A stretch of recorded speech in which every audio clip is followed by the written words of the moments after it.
রোজগার মেলাতেই চাকরি। রোজগার মেলাতে 1800 জনের চাকরি। রাজ্যের 3 রোজগার মেলায় 1800 জনের চাকরি ঘোষণা কেন্দ্রীয় শিক্ষা প্রতিমন্ত্রী সুকান্ত মজুমদারের।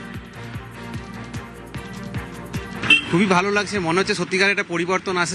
ব্যাংক অফ বরোদা জয়েন করেছি, ভালোই লাগছে। আমাদের পশ্চিমবঙ্গ সরকার প্লাস আমাদের সেন্ট্রালের গভর্নমেন্ট সব মিলেমিশে একটা ভালো পরিবেশ, ভালো আবহাওয়া তৈরি করুক, যাতে আমাদের দেশের ভালো হয়, বাংলার ভালো হয়। আর কি চাই, এটাই চাই আমরা। এতদিন পর একটা এত বড় চাকরি ব্যবস্থা করছে, পরীক্ষা দিয়ে খুবই ভালো লাগছে।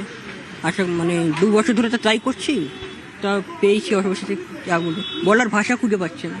এমস কল্যাণীতে ওটি টেকনোলজি সেন্ট্রাল গভর্নমেন্টের তো সবকিছু ফ্রেশ রিক্রুটমেন্টই হয়, ঠিকঠাকই হয়।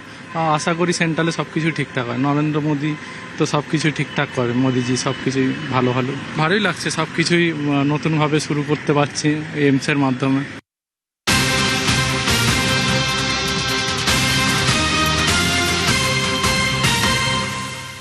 স্বচ্ছ নিয়োগে বিধানসভায় আনা হচ্ছে নতুন আইন। রাজ্যের উদ্যোগে স্বস্তি চাকরি প্রার্থীদের। কি বলছেন দেখুন। দীর্ঘদিন ধরে শুধু প্রাইমারি নয়, উচ্চ প্রাথমিক, মাধ্যমিক, উচ্চ মাধ্যমিক প্রত্যেকটা স্তরে যে দুর্নীতিভাবে যে ওএমআর শিট না দিয়ে এবং রেজাল্ট পাবলিশ, তার মধ্যেও একটা দুর্নীতি ছিল।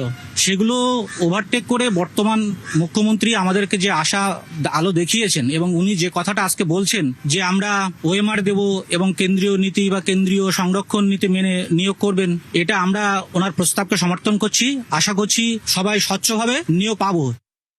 এটা তো ভীষণই আমরা ভালোভাবে পজিটিভ ভাবে দেখছি। আমাদের নতুন মুখ্যমন্ত্রীর কাছে আমাদের এরকমই একটা চাহিদা ছিল, এবং উনি এরকম স্বচ্ছভাবে পজিটিভ ভাবে কাজ করবেন, নিয়োগ দেবেন, এটা আমাদের আশা ছিল।